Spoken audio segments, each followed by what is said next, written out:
Chemistry की geography, पहले कल जियोग्राफी हुई थी।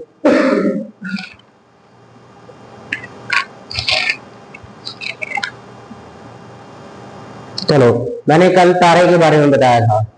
तारे के बारे में पूरी डिटेल मैंने तारे के बारे में दी थी। पूरा जितना होता है उतना ही डिटेल होती है तारे के बारे में, जितना मैंने कल बताया। कैसे बनता है, कहाँ क्यों होता है, संलयन होता है, कैसे होता है, ठीक है। उसके बाद वो क्या बनता है, लास्ट में अवस्था में ब्लैक होल बन जाता है, एक तारा मर जाता है, एक तारा मर जाता है, ठीक है। तो वैसे ही आगे चलकर ये तारे तो चलो हमने पढ़ लिए। अब तारों का एक समूह भी होता है जिसको हम बोलते हैं तारामंडल। जैसे समूह में होता है ना कोई चीज, ग्रुप में होता है, ग्रुप ऑफ द स्टार्स क्या होता है, तारामंडल होता है। यानी कि उसको इंग्लिश में बोलते हैं कॉन्स्टेलेशन। कॉन्स्टेलेशन, समझे क्या बोलते हैं, कॉन्स्टेलेशन। मिटा दे, ट्रिग्नोमेट्री लिखा हुआ है।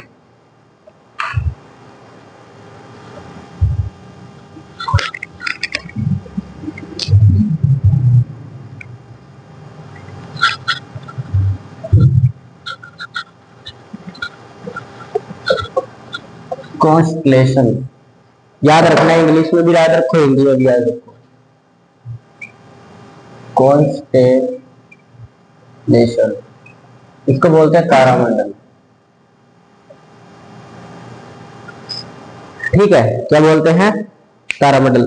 जब आप लोग रात में देखते हो, कई बार रात में तारों की तरफ देखते हो, तो उसमें क्या होता है, कई बार आपको ना हर तारा कोई धीमा चमकता है, कोई टिमटिमाता रहता है, कोई तेज चमकता है, ऐसे दिखाई देता है ना तारे आसमान के अंदर। कोई छोटी सी रोशनी है, बस ज्यादा देर के लिए नहीं चमकता, थोड़ी देर के लिए चमकता है, ठीक है। तो उसी तरह जब इनको थोड़े ध्यान से आप लोग देखोगे, जब ध्यान से देखें इनको, तो वो एक पैटर्न में बने होते हैं। एक पैटर्न अगर ध्यान से देखा जाए, ध्यान से कहाँ देखना है, बस तारों के शहर में ध्यान से देखोगे जिस वक्त उसको, जो धीरे धीरे चमक रहे हैं, झिलमिला रहे हैं, तेज चमक रहा है, उनको जब धीरे से देखते हैं तो उनका एक पैटर्न बनता है, ठीक है। क्या बनता है, पैटर्न। वो रैंडम नहीं चमकते, वो पैटर्न में चमकते हैं, रैंडम नहीं, पैटर्न में चमकते हैं। और उसी पैटर्न को हम कंस्टलेशन बोलते हैं। क्या बोलते हैं, कंस्टलेशन। यानी कि ग्रुप ऑफ द स्टार्स क्या होता है, कंस्टलेशन होता है। लिख लो, group of the stars constellation.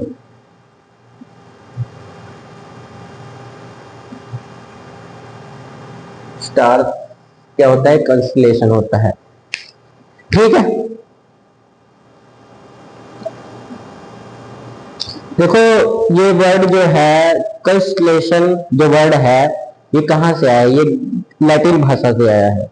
कौन सी भाषा से, लैटिन भाषा, ठीक है। लैटिन भाषा के अंदर कौन का मतलब है, देखो दो तरीके से बनता है, कौन लेशन, ठीक है। लेशन छोड़ दे तो अंग्रेजी का वर्ड है टेल, ठीक है। देखो कौन्स, कौन्स का मतलब होता है, कौन्स का मतलब होता है आपका टुगेदर। कौन का मतलब क्या होता है, टुगेदर। लैटिन भाषा में कौन को, यानी कि अंग्रेजी में क्या कहते हैं, कौन को, टुगेदर, यानी कि साथ, ठीक है। और स्टेला को क्या कहते हैं, यानी कि ये स्टेला, ये जो लगा हुआ है ये ए आएगा यहाँ पर, ठीक है, स्टेला। इसको हम क्या बोलते हैं, स्टार। इसको इंग्लिश में बोला जाता है स्टार, ठीक है। क्या बोला जाता है, स्टार। तो कहां से आया है ये, लैटिन भाषा से आया है, लैटिन से। यहां लिख लेना भाषा, लैटिन भाषा में, ठीक है। कॉन्स्टलेशन वर्ड कहां से आया है, लैटिन भाषा से। और कौन, जहां पर कौन का मतलब क्या होता है, टुगेदर, और स्टेला का मतलब क्या होता है, स्टार। याद रहेगा, ये पेपर में पूछा जाता है कई बार, समझे। तो इन दोनों को मिलाकर बनता क्या है, टुगेदर स्टार, या स्टार्स टुगेदर, स्टार्स टुगेदर, यानी कि तारों का झुंड। क्या होता है? तारों का झुंड। ग्रुप ऑफ द स्टार्स क्या होता है? कॉन्स्टलेशन होता है। याद रखना है, ये ऐसे समझाने में ज्यादा समझ आता है। कॉन्स का मतलब होता है टुगेदर, स्टेला का मतलब होता है स्टार्स, मतलब कि स्टार्स टुगेदर यानी कि तारों का झुंड। ग्रुप ऑफ द स्टार्स क्या कहलाता है? कॉन्स्टलेशन कहलाता है। कभी भूल नहीं पाओगे, हिंदी में याद नहीं रख पाओगे। तारों का एक बंडल, ये भी याद रख सकते हो हिंदी में। ठीक है, इंग्लिश में अगर ऐसे देखो तो लैटिन भाषा में जो सीधा बोला जाता है उसको सीधा याद रखो, स्टार्स टुगेदर। ठीक है, उसके बाद जो ये चीज होती है ये कहानी नहीं होती। जैसे आप लोगों ने पता कर लिया भी कॉन्स्टलेशन होते हैं, अब इनके नाम भी होते हैं। नाम कहां से आए अब? ठीक है, ये जैसे आप लोग देखते हो आज के टाइम में आपको डायरेक्शन देखने के लिए किस चीज की जरूरत पड़ती है? कंपास की जरूरत पड़ती है। मोबाइल से देख लेते हो, ठीक है, मोबाइल से देख लेते हो, आपको पता चल जाता है। लेकिन पहले के टाइम में ऐसा नहीं था। जो पहले की बात करें, हमारे पूर्वज थे वो ऐसा नहीं कर पाते थे। उनके पास कोई कंपास नहीं था, कोई तरह का उनके पास यंत्र नहीं था, ठीक है, कुछ नहीं था उनके पास। वो तो कैसे पता करते थे? वो तारों से पता कर चलता था। तो उनको नाम कैसे मिले? अब हर तारे के झुंड का अलग नाम है। हर तारे के झुंड का एक अलग नाम है। जैसे ये क्या दिखाते हैं? मैप ऑफ द यूनिवर्स बोलते हैं इसको। जो इनके तारों का झुंड होता है, पूरा झुंड। टोटल कॉन्स्टलेशन पता कितने हैं? टोटल 88 कॉन्स्टलेशन है पूरे ब्रह्मांड के अंदर। 88 कॉन्स्टलेशन, ठीक है, कितने हैं? 88 कॉन्स्टलेशन है, समझे? और इन्हीं को बोलते हैं map of the universe. Map of the universe, universe का मैप, इनके ब्रह्मांड का मैप। अब हमारे जो पुराने ऋषि मुनि थे, जब उनके पास टेलीस्कोप वगैरह नहीं था, तो टेलीस्कोप वगैरह से देख लेते हो भाई। अब पहले उनके पास टेलीस्कोप कहाँ था? उनको ये जानकारी नहीं थी कोई टेलीस्कोप जैसी भी चीज होती है। लेकिन पहले के जो ऋषि मुनि थे ना, जो पुराने टाइम के ऋषि मुनि थे, आज के वाले बाबा वगैरह की बात नहीं कर रहा। जय श्री राम बोल रहे हैं, जय श्री कृष्ण, गोबर पोता करो मुंह पे, उन वाले बाबा की बात नहीं कर रहा हूं मैं। ठीक है, मैं ऋषि मुनियों की बात कर रहा हूँ, जो पुराने टाइम के ऋषि मुनि थे, ज्ञानी थे जो, उनकी बात कर रहा हूँ। उन्होंने क्या किया? जब उनके पास टेलीस्कोप नहीं था, उन्होंने आकाश की तरफ देखा और देखा कि जो अर्थ के ऊपर जो ऋषि रहते हैं उनके पास ज्ञान बहुत ज्यादा है, बहुत ज्ञान है। तो उन्होंने सोचा यार इनकी एक परछाई तो आसमान की तरफ क्यों ना हो, आसमान में भी एक परछाई होनी चाहिए इनकी। तब उन्होंने क्या किया? उनको नाम दे दिए, कंस्टलेशन को अलग अलग नाम दे दिए। किसी को सप्तऋषि दे दिया, किसी को उड़सा तारा दे दिया, कोई कहीं से आया, कोई कहीं से, अलग अलग तरह के नाम दे दिए। ज्यादा याद नहीं रखने, 3-4 नाम याद रखने होते हैं, बाकी इतने याद नहीं रखने, ठीक है। उसके बाद ये साइंटिफिकली भी इमेजिन कर सकते थे उस टाइम। साइंटिफिकली आप देखो ना, पहले के टाइम में साइंस बहुत ज्यादा तेज थी।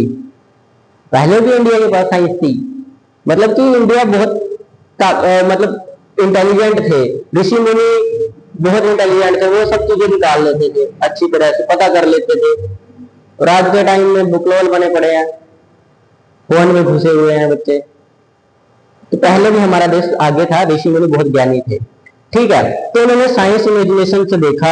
अब ग्रुप ऑफ स्टार्स को एक जीवित रूप दिया उन्होंने। कैसा रूप दिया? जीवित रूप, जैसे इंसान का होता है। आप लोग जैसे तस्वीर देखते हैं, कोई तस्वीर के अंदर आप पहचान लेते हो, शेर है, ये पहाड़ है, ये नदी है, इसके अंदर दिखाई गई है, ठीक है, जंगल है, आप पहचान लेते हो ना। तो फिर वैसे ही इन्होंने आसमान की तरफ देखा और उनके झुंडों को नाम दे दिया, उनको एक पहचान दे दी। कैसी पहचान दे दी? मानव के रूप में, जिंदा मानव के रूप में, ठीक है। अब अलग अलग चीजें हैं, अभी बताऊंगा आपको, ठीक है। हमारे भारत में इसको देखो, पहली बात तो मैं आपको बताऊं, हमारे भारत के लोगों ने तो अज्ञान ही ज्यादातर देखा है, ठीक है, क्योंकि हमारे पास पहले के ऋषि मुनि थे जो वो ज्यादा इंटेलिजेंट थे। आज के टाइम में तो लोग ज्यादातर अनपढ़ ही पैदा हो रहे हैं, देखो बाबाओं के चक्करों में पड़े हुए हैं, ठीक है। लेकिन पहले की जो बातें हैं वो सही है। देखो जैसे कंस्टलेशन की बात कर रहा हूं मैं, मैप ऑफ द यूनिवर्स बोला है। अब हमारे लोगों ने क्या किया, हमारे भारत के लोगों ने क्या किया, आसमान की तरफ देखा और उन्होंने जब पैटर्न में दिखाई दिया ना, तो उन्होंने अलग अलग नाम दिए। उनको क्या क्या नाम दिया गया? उनको महान ऋषियों के नाम दिए गए। इसके नाम दिए गए महान ऋषियों के, जो इंडिया में रहते थे, ऋषि मुनियों के नाम दिए गए। कौन कौन से? जैसे सप्तऋषि दिया गया, ठीक है। सप्तऋषि मंडल है वो महान सात ऋषियों से मिलकर बनता है, 7 स्टार से मिलकर बनता है, 7 स्टार से मिलकर बनता है सप्तऋषि, ठीक है। बताऊंगा, अभी अभी कुछ नहीं बता रहा इसके बारे में, सिर्फ इंट्रोडक्शन दे रहा हूँ क्या कुछ हमारे ऋषि मुनियों ने किया, ठीक है। एक कश्यप ऋषि थे हमारे, ठीक है, कश्यप के नाम पर दिया गया कश्यप, ये नहीं पढ़ना होता इतना खास हमें, कश्यप हो गया, ठीक है। उसके बाद अत्रि हो गया, अत्रि ये एक जैसे है, यानी कि एक ही है ये, अत्रि, कश्यप अलग है, ये अत्रि अलग है, लेकिन ऋषियों के नाम है, ठीक है। उसके बाद आया विश्वामित्र,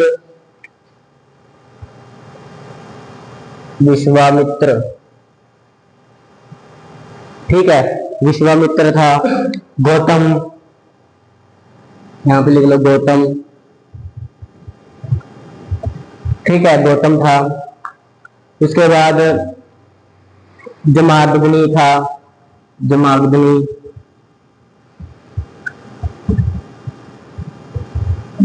था, ठीक है, जमादग्नि था। और वशिष्ठा था, वशिष्ठा, यानी कि आपको ज्यादा याद नहीं करने, ज्यादातर इसमें फेमस है सप्तऋषि, जो इंडिया की वजह से बात करी जाए तो सप्तऋषि ज्यादा मायने में आता है, हमें ज्यादातर उसके बारे में पढ़ना होता है, सप्तऋषि के बारे में। ये सिर्फ एस्ट्रोनॉमी नहीं बताते थे, ये बात याद रखना, ये सिर्फ एस्ट्रोनॉमी नहीं बताते थे, ये फिलोसफी थी। किसी इंसान की फिलोसफी का मतलब होता है किसी इंसान की जिंदगी के बारे में, उसके बारे में फिलोसफी का मतलब होता है। ये सिर्फ एस्ट्रोनॉमी नहीं, ये फिलोसफी थी, ठीक है। ऋषियों ने सोचा अगर पृथ्वी पर ऋषि की पहचान है, जैसे मैंने आपको बताया ज्ञान है, ठीक है, वैसे ही आसमान पर होनी चाहिए, ऋषियों ने ये सोचा। तो उन्होंने क्या किया, इसलिए उन्होंने तारों को देखकर कहा कि ये जो 7 दिखाई दे रहे हैं ना, 7 तारे झुंड में दिखाई दे रहे हैं, इसको हम सप्तऋषि बोलेंगे।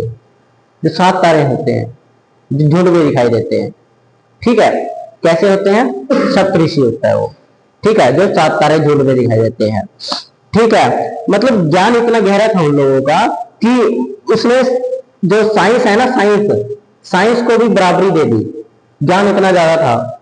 लोग मानते पहले के टाइम में पढ़े लिखे लोग नहीं थे, ज्यादातर ग्रंथ वगैरह के ज्ञानी होते थे, लेकिन बात करी जाए तो साइंस को टक्कर दी थी उन्होंने, ऋषियों ने, ताकि 7 है तो 7 सप्तऋषि है, ठीक है। ज्ञान बहुत गहरा था इंडिया के पास, ठीक है, लेकिन आज के टाइम में तो ज्ञान को डुबा दिया है लोगों ने, ठीक है।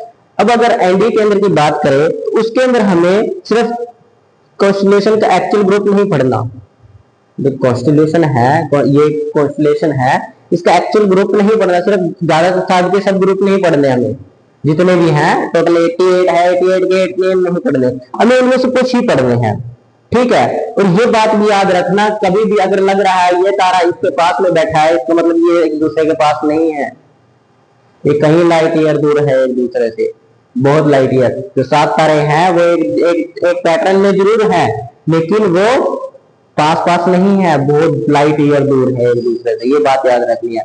तो जो तारे पास में दिखाई देते हैं वो हमेशा लाइट ईयर दूर रहते हैं, क्योंकि आप उनको पृथ्वी से देख रहे हैं तब आपको लगता है वो क्या दिखाई दे रहे हैं, पास में दिखाई दे रहे हैं, लेकिन आप अगर उनको आसमान या अंतरिक्ष में जाकर देखते हैं तो वो कहीं लाइट ईयर दूर होते हैं।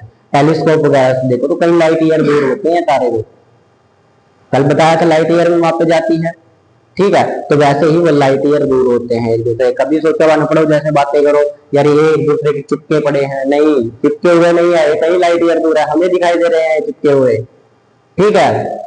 उसी तरह से आगे बात करें, जैसे अर्थ से देखने पर आपको मैंने बता दिया पैटर्न क्या लगता है, पैटर्न कैसा लगता है, आपको लगता है पास में है पर ये लाइट ईयर दूर होते हैं, ठीक है। और जैसे ही हम किसी फोटो को देखकर अपना सोचते हैं भी हाँ ये चीज है भाई, ये फोटो के अंदर ये बना हुआ है, ये मेरी फोटो है, ये उसकी फोटो है, वैसे ही हम तारों को देखकर पहचानते हैं ये इसका है, ये उसका है, ये उसका है।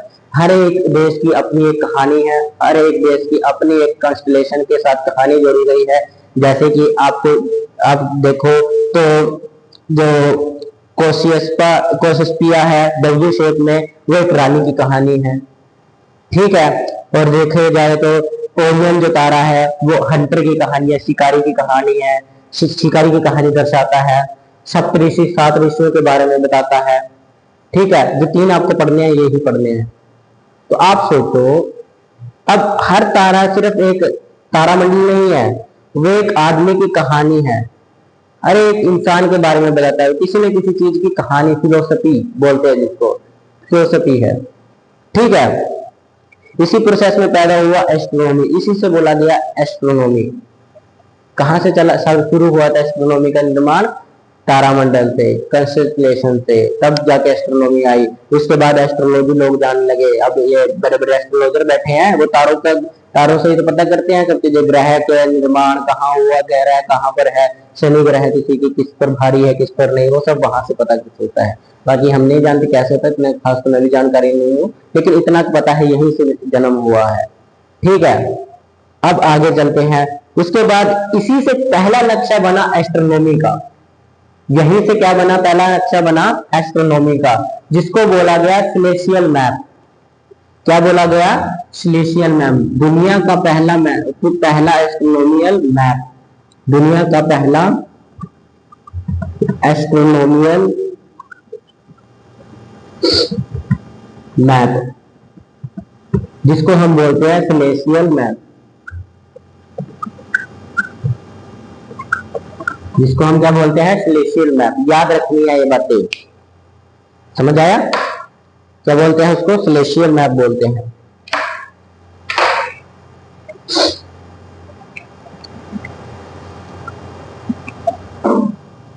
समझ आया? अब देखते हैं सबसे पहला जो तारा, आपको तारामंडल जो आपको पढ़ना है, उसको हम बोलते हैं उर्सा मेजर। क्या बोलते हैं? Ursa major. इस साइड लिख दूं, यहां लिख दो ना, मार्कर नहीं चल रहा, इनके डाल लेता हूँ 1 मिनट।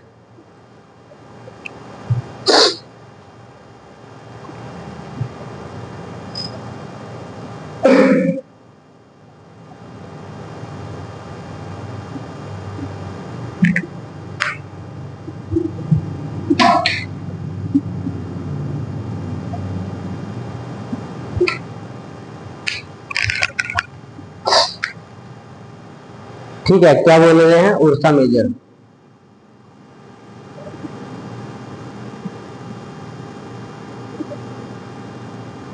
उर्सा मेजर इसी को बोलते हैं, इंग्लिश में इसको उर्सा मेजर बोलते हैं, लेकिन हिंदी में इसको सप्तऋषि बोलते हैं, सप्तऋषि। ठीक है, सप्तऋषि बोलते हैं, 7 ऋषि उनके नाम पर दिया गया।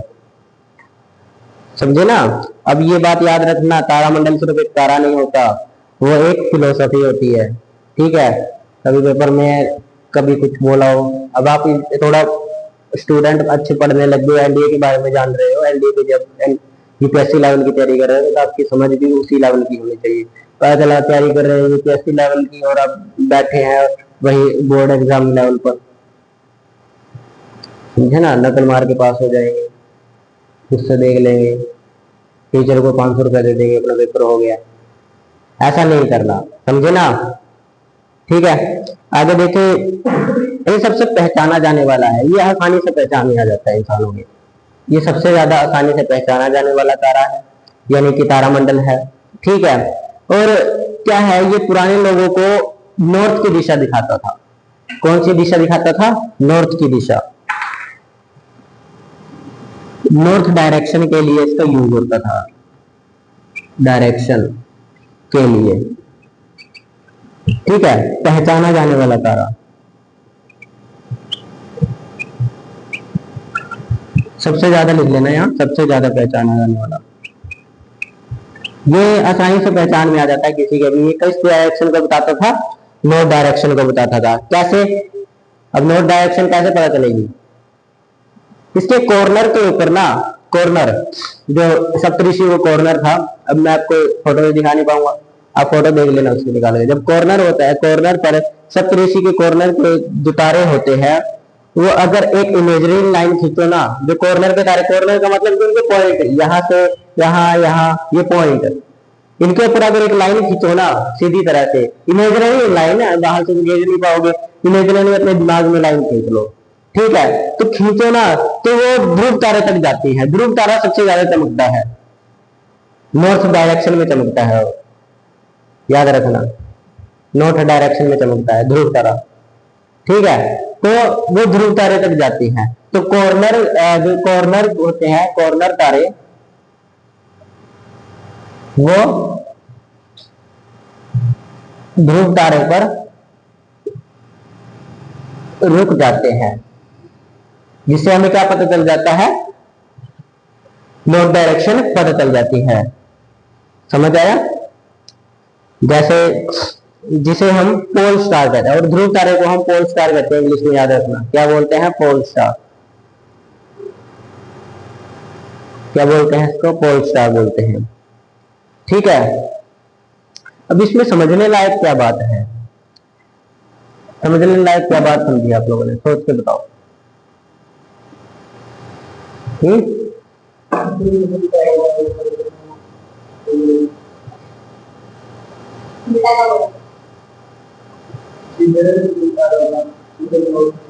हाँ, उधर नॉर्थ एरिया होगा, ठीक है। तब भी देखो, उस टाइम पे कंपास नहीं था, तब भी हम डायरेक्शन का पता कर सकते थे, कैसे, तारों से। तो ज्ञानी कौन था, आप ज्ञानी होती हो, आप तो यंत्रों का यूज कर रहे हो, आप तो किसी के सहारे बैठे हो, और वैसे देख के उस टाइम जाना है नॉर्थ, समझा है ना, उस टाइम पे बता देते। तो ज्ञानी हो कि आप वो, समझे, आप तो सिर्फ किताबें पढ़ रहे हो, जिन्होंने लिखी है उनको पूछो, समझे ना। तो डायरेक्शन बताते हैं, एक फर्क सिर्फ इतना है, पहले आसमान के तारे बताते थे, ठीक है, बात ये है, देखो पहले तो आसमान के तारे डायरेक्शन बताते थे, आज आपको मोबाइल के तारे डायरेक्शन दिखाते हैं। मोबाइल के तारे बैठे रहते हो सारा दिन, चक्कर आने लग जाता है, फिर 1.5 GB डाटा खत्म, समझे ना। अब लड़का उठा है, सोता उठा, जाग गया, अब 1.5 GB डाटा खत्म करके दोबारा सो जाएगा। यही होता है, एक बंदा उठा, लड़का, आजकल के बच्चों का यही हाल है, उठा सुबह सुबह, नहाया धोया, फ्रेश हुआ, पढ़ाई तो दूर की बात है, वो कॉपी को हाथ से देखेगा नहीं कॉपी की तरफ, ठीक है, उठाया फोन, उठाया, 1.5 GB डाटा, वो मैसेज आ गया, सो जाओ, सो गया आराम से, दोबारा 1.5 GB खत्म, सो गया।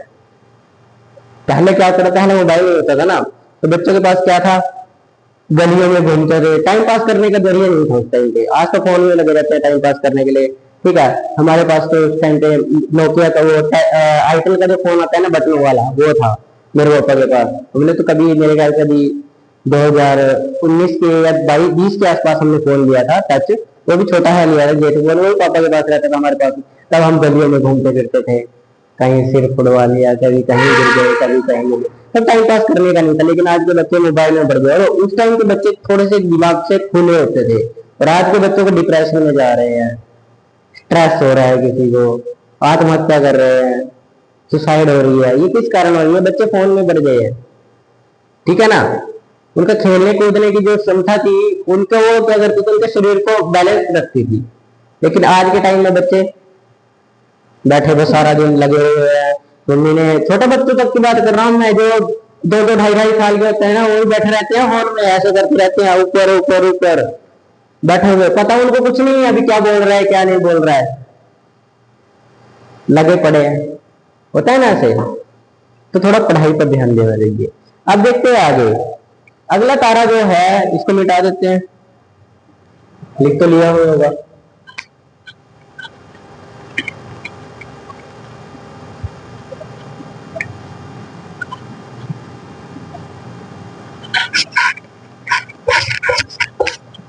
अब ये 88 है, ये बताया किसने है, जानते हो? 88 है, बताया किसने है? ये बताया है IAU, इंटरनेशनल एस्ट्रोनॉमी यूनियन। लिख लेना, इसको फुल फॉर्म में लिख लेना, इंटरनेशनल एस्ट्रोनॉमिकल यूनियन, ठीक है, उसने बताया है ये 88 है। चलो देखते हैं ओरियन तारा के बारे में, ओरियन कैलेस्टियन, ओरियन कैलेस्टियन जिसको बोलते हैं the Hunter, astronomical union. Orion को बोलते हैं द हंटर। लड़कियों का दिमाग थोड़ा लेट प्रोसेसिंग में आता है। चलो, ये ग्रीक कहानी है, ग्रीक की कहानी है। ग्रीक देश का नाम है। ये ग्रीक के एक शिकारी की कहानी है, जिसको बोलते हैं द शिकारी, यानी कि एक शिकारी। ठीक है, शिकारी मतलब देखो, ये ग्रीक की कहानियों में आता है। कौन सी कहानी के रिलेटेड है ये कहानी? है इसमें ग्रीक की। ग्रीक कहानी, ग्रीक के लोगों ने इसको रिलेट कर दिया ग्रीक की कहानी से। ठीक है, वो एक बहादुर शिकारी था। ठीक है, वो एक, उसके जो 3 तारे हैं ना, जो 3 तारे हैं, वो आपस में एक लाइन में रहते हैं, एक सीधी लाइन में रहते हैं। कितने तारे? 3 तारे। कैसे? सीधी लाइन में रहते हैं, सीधी लाइन में रहते हैं। ठीक है, उसी को बोलते हैं हम बेल्ट, ओरियंस बेल्ट। क्या बोलते हैं इसको? Orion belt. उसी को ओरियंस बेल्ट देखा है कभी? देखा होगा। ये तो देख ही लेते हैं, ये नहीं देखते। ठीक है, ज्यादा नहीं पहचान पाते हम लोग, लेकिन कुछ आसानी से पता कर पाते हैं, लेकिन ज्यादा नहीं देख पाते। ठीक है, ये ईस्ट में उभरता है, ईस्ट से लेकर वेस्ट तक जाता है, ईस्ट से लेकर वेस्ट तक, ईस्ट से वेस्ट उस तरफ उभरता है। ये उभरने का मतलब है दिखाई देता है, और वेस्ट में छिप जाता है, छिपता है, वेस्ट में जाकर छिप जाता है। याद रखना, ईस्ट से उभरता है, यानी कि उगता कहां से है? ईस्ट से। उगता लिख लो यहां, उगता, जैसे सूरज उगता है। क्या ये ओरियन बेल्ट बोला था मैंने? Belt, Orion belt. ठीक है, जैसे योद्धा दिन में आराम करने चला जाता है ना, योद्धा योद्धा दिन में आराम करने चला जाता है, वैसे ही ये चला जाता है दिन में आराम करने। रात को फिर पहरेदारी पे आ जाता है, बैठ जाता है आराम से पहरेदारी पे। ठीक है, वैसे ही इसको इमेजिन किया लोगों ने, पुराने लोगों ने इसको टेलीस्कोप तो था नहीं उस टाइम पे, इमेजिनेशन किया और उनको ये बिगेस्ट टूल लगा। जो तारे थे, उन तारा मंडल था, उनका सबसे बिगेस्ट टूल था, सबसे आसान यंत्र देखने का, डायरेक्शन पता करने का। ईस्ट से वेस्ट जाता था, पता है भाई यहां से लेकर वहां तक जा रही है, तो ईस्ट से वेस्ट हो रही है। समझे ना? समझ रहे हो ना? अब वो डायरेक्शन पता चल जाती थी। और पिछले तारे से, उर्सा में इधर से क्या पता चलता था? नॉर्थ की डायरेक्शन पता चल जाती थी। अब बात आ गई है आगे, देखो अब। ठीक है, ये समझ आ गया? कोई डाउट इसमें? लिख लिया?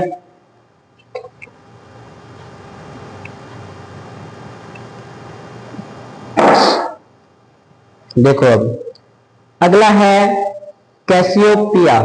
ठीक है, कैसियो, ये लड़की की कहानी है, जिसको अपनी सुंदरता पे गुमान था। उसकी कहानी है ये, जिसको अपनी सुंदरता पे बहुत ज्यादा गुमान था।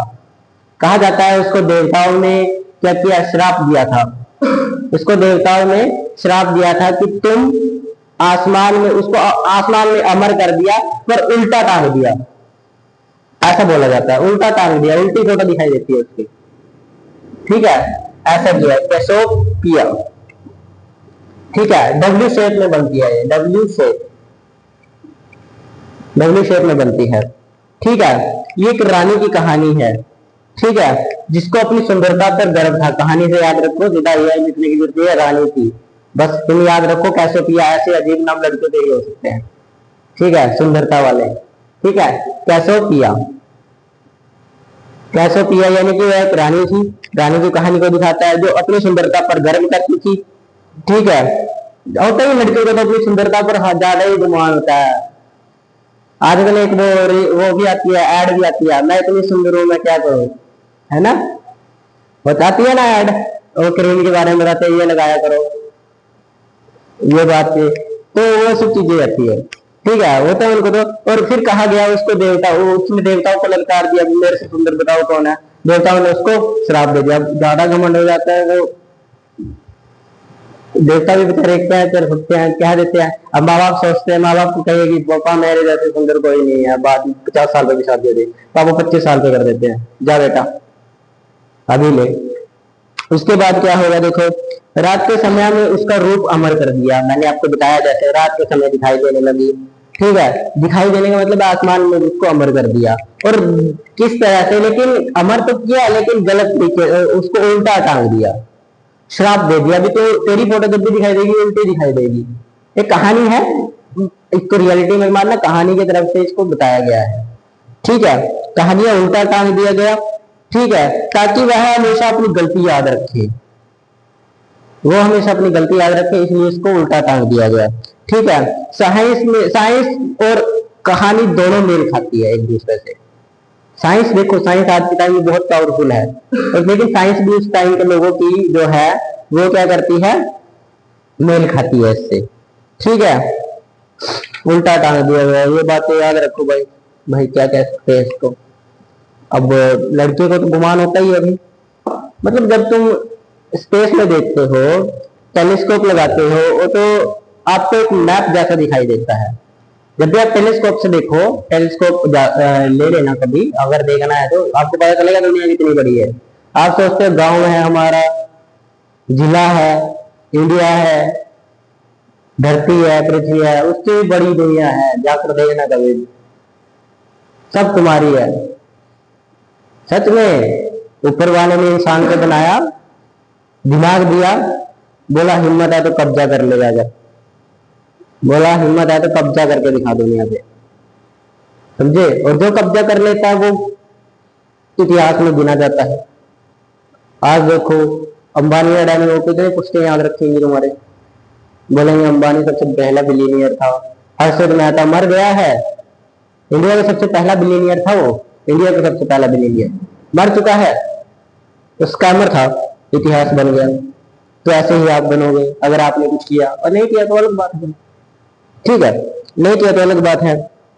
अब देखो आपको इसके अंदर अलग अलग तरह के कैस्टोलियन दिखाई देंगे, 28 नंबर के।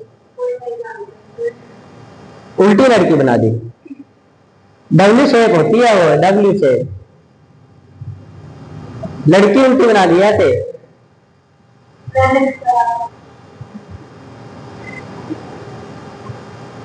ऐसे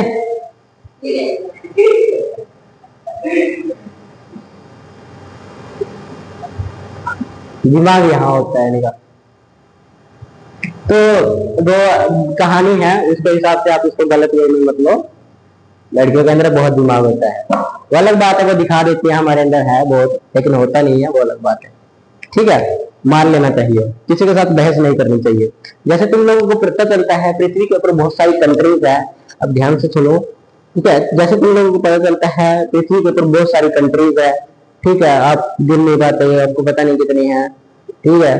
तो उस हिसाब, उसी तरह यूनिवर्स के अंदर भी अलग अलग तरह की हाँ, अलग अलग तरह की गैलेक्सीज हैं, कंस्टेलेशंस हैं, ठीक है, अलग अलग तरह की चीजें हैं, ठीक है। और कोई तेज चमकता है, कोई धुंधला चमकता है तारा, ठीक है, कोई दिखाई नहीं देता, कई बार कोई बिलबिलाता है, ठीक है, उससे मिलकर एक कंस्टेलेशन बनता है। वैसे ही एक तरह से आप लगाओ, जैसे मैं आपको तारे के एक एग्जांपल दूं, तारे के हिसाब से ही इंसान होता है। जब तक अकेला है, जब तक वह अकेला रहता है तब तक वह क्या होता है, कम चमकता है, ठीक है, कम पावरफुल होता है। लेकिन तारे से आपको एक बात सीखनी चाहिए, तारा कहता है भी मैं चाहे कम चमकता हूं, मेरी रोशनी बहुत कम है, लेकिन मैं अंधेरे को दूर कर सकता हूं।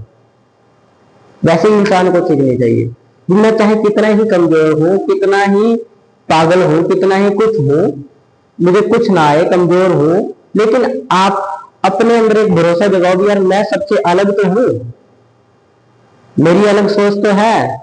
बाकी तो यही गांव में घूम रहे हैं, लड़की घुमा रहे हैं, कहीं घूम रहे हैं, माँ बाप का पैसे बर्बाद कर रहे हैं, ठीक है, लेकिन आप लोग तो अलग सोच रख रहे हो ना। तो सोचा करो, इंसान को हमेशा उम्मीद नहीं, उम्मीद तोड़नी नहीं चाहिए, अपनी उम्मीद रखनी चाहिए, ठीक है ना। आगे देखो,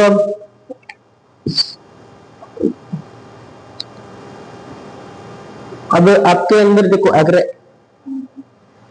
एनडीए के अंदर करना है तो इसके अंदर से ज्यादातर क्वेश्चन आ ही जाते हैं एनडीए के अंदर, ठीक है। उषा तारा के ऊपर आते हैं, मेजर तारा के ऊपर, उसके ऊपर ओरिन के ऊपर आ जाते हैं, कोसेस्पिया के ऊपर आ जाते हैं, इससे ज्यादा पेपर के अंदर नहीं पूछा जाता तारामंडल के अंदर, इतना ही होता है बेस। ठीक है, तो कल हम नया चैप्टर करेंगे। ठीक है, कल हम सूर्य के बारे में पढ़ेंगे। ठीक है, और इसको रिवीजन करके आना, रिवीजन कर लेना।